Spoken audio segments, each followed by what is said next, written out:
যিকোনো মুহূৰ্তত ভয়ংকৰ দুৰ্ঘটনা হোৱাৰ আশংকা। নাজিৰাৰ ঘেলেকী নপাম বাৰুৱতী পঞ্চায়তৰ অন্তৰ্গত বিষ্ণুপুৰ আদৰ্শ গাঁৱত ONGCৰ গেছ পৰিবাহী পাইপ ফুটি অহৰহ গেছ তেল নিৰ্গত। এখন ব্ৰইলাৰ ফাৰ্মত সংঘটিত হৈছে এই ঘটনা। ONGCয়ে পুৰণি পাইপ সলনি নকৰাৰ ফলতে এই ধৰণৰ ঘটনা সংঘটিত হোৱাৰ অভিযোগ। ঘটনাস্থলীত ONGC কৰ্তৃপক্ষৰ কোনো বিষয়া উপস্থিত হোৱা নাই। আচলতে এইটো এটা খুব দুৰ্ভাগ্যজনক কথা আৰু এই কথাটো আমি এতিয়া হ'ব বুলিয়ে নহয়, আমি আগতো গম পাইছিলোঁ। যিহেতু যেতিয়া গেলেকী তৈলাক্ষেত্ৰকে ধৰি 4খন তৈলাক্ষেত্ৰৰ ব্যক্তিগতকৰণ যিটো সিদ্ধান্ত গ্ৰহণ কৰিছে, ইয়াৰ পৰা এটা কথা আমি গম পাইছোঁ যে আমাৰ যিসকল হিন্দীভাষী অফিচাৰ আহে তেওঁলোকে ইয়াত খুব বেছি 3 বছৰ কাৰণে কাম কৰিবলৈ আহে। 3 বছৰ কাম কৰি যোৱাৰ পিছত তেওঁলোকে ইয়াত ট্ৰেন্সফাৰ হয় বা অৱসৰ লৈ লয়। অৱসৰ লৈ তেওঁলোকে এটা নতুন নতুন কোম্পানী গঠন কৰি লয় আৰু তাত তেওঁলোকে নিজে MD হিচাপে নিয়োগ হয়। আৰু নিয়োগ হোৱাৰ পিছত তেওঁলোকে জানে যে কোনটো ৱেলত কিমান তেল প্ৰয়োজন হৈ আছে বা কোনটো ৱেলত আমাৰ গেছটো কিমান আছে। আৰু এটা কথা, আমাৰ গেলেকী তৈলাক্ষেত্ৰত যিটো কৃত্ৰিমভাৱে উৎপাদনশীলতা থকা 4-5টাকৈ আমাৰ খাদন আছে। সেই খাদনৰ পৰা অহৰহ 24/7 আৱাৰ্ছ ইয়াৰ পৰা খনিজ পদাৰ্থ উৎপাদন হৈ আছে, তেওঁলোকে গ্ৰহণ কৰি আছে। গতিকে সেই কথাটোৰ পৰা আজি এইটো এটা সত্য প্ৰমাণিত হৈছে যে ইয়াত খনিজ পদাৰ্থ যথেষ্টখিনি আছে, কিন্তু তেওঁলোকে লোকচানৰ যিটো গৰিহণা লৈ পিনে ব্যক্তিগত প্ৰতিষ্ঠানৰ যিটো সিদ্ধান্ত কৰিছে, এইটো এটা আজি অসত্য বুলি প্ৰমাণ হৈছে। আৰু আমি আজি এই যিটো গেছটো নিৰ্গত হৈ আছে, আজিয়ে নহয়, আজি অলপ দিনৰ আগত ইয়াৰ পৰা খুব আপোনাৰ 1 কিলোমিটাৰ ওচৰতে হ'ব, তাতো আমাৰ ওলাইছিলে, তাতো কিন্তু ONGC কোনো বিষয়া আহি পৰিদৰ্শন নকৰিলে।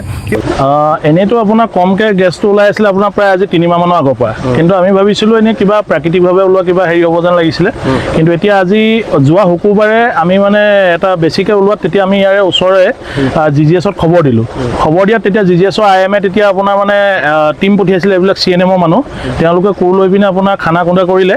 তো তেওঁলোকে ক'লে যে এইটো আমি ওপৰ লেভেললৈ পঠিয়াব লাগিব।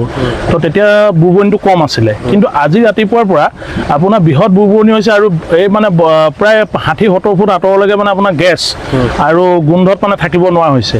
আৰু ওচৰতে এটা ছাইডো আছে, সেইকাৰণে আমি মানে ONGCক আপোনাৰ জনালোঁ। আৰু তেওঁলোকৰ IM এজন মানে ইয়াৰ যিজন ইনচাৰ্জ আছে তেওঁ আহি কিনে কৈছে যে আমি ওপৰ লেভেললৈ ভিডিঅ' কৰি পঠিয়াইছোঁ আৰু আপোনাৰ JCB লৈ কিনে তেতিয়া আমি MDT টীম মাতি কিনে কাইলৈ আমি ৰাতিপুৱালৈ কিবা এটা কৰিম। তেতিয়া মই প্ৰশ্ন কৰিছোঁ তেখেতক যে আজি ৰাতি যদি কিবা এটা হৈ যায়, যদি আমাৰ বাগজানৰ নিচিনা যদি কিবা কাণ্ড হৈ যায়, কাৰণ ওচৰতে এটা আপোনাৰ ডিল চাইডৰ পইণ্ট আছে, সেই পইণ্টটো থকাৰ পিছত আমাৰ এটা ভয় হৈছে। আজি এতিয়া আমি প্ৰথম ভয় খাইছোঁ, কিন্তু ইয়াত গোটেই অঞ্চলবাসী এতিয়া লাহে লাহে ভয় খাব আৰম্ভ কৰিছে। আৰু তেনেকুৱা এটা যাতে নহওক, তেওঁলোকক আমি ৰিকুৱেষ্ট কৰিছোঁ যে পৰাপক্ষত পাৰিলে CNMৰ পাৰ্টটো আজি ৰাতি হ'লেও ফায়াৰ ব্ৰিগেড এখন ৰাখি হ'লেও আপোনালোকে কামখিনি আমি যি সহায় কৰিব লাগে আমি ঘৰৰ ফালৰ পৰা আমি সহায় কৰিম। মানে আপোনাৰ এই ৰং মাৰিলে যিটো থিনাৰ গেছলিন তেনেকুৱা নিচিনা এটা মানে গেছত মই নিজে ওচৰত যাওঁতে উশাহ লোৱাটো কষ্ট হৈছে, মই বেছি দেৰি থাকিব পৰা নাই। আৰু পানীখিনি খুব চেঁচা হৈ গৈছে, পানী যিখিনি আছিলে প্ৰথমতে সেইখিনি পানী আছে, হয় বোলে ভূগৰ্ভৰ তলৰ পৰা পানী ওলাই ফ্লাড হৈ গৈছে, সেইটো হোৱা নাই। তাৰমানে আজিৰ পৰা বেছিকৈ হৈছে, আজি ৰাতিপুৱাৰ পৰা বেছি হৈছে। নাজিৰাৰ পৰা জুলফিকাৰ আলীৰ ৰিপৰ্ট, প্ৰাতঃ টাইম ডিজিটেল।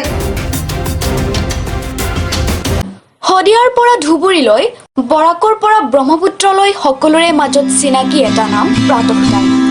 থলুৱা ভাষা, কৃষ্টি আৰু সত্য বাতৰিৰ আধাৰত প্ৰতিষ্ঠিত খবৰ প্ৰাতঃ টাইমৰ প্ৰতিটো বা বাতৰি পুংখানুপুংখভাৱে চাবলৈ Facebook, YouTube, website, Twitter, Instagram আৰু ব্লগাৰ পেজত লাইক আৰু ফ'ল' কৰক।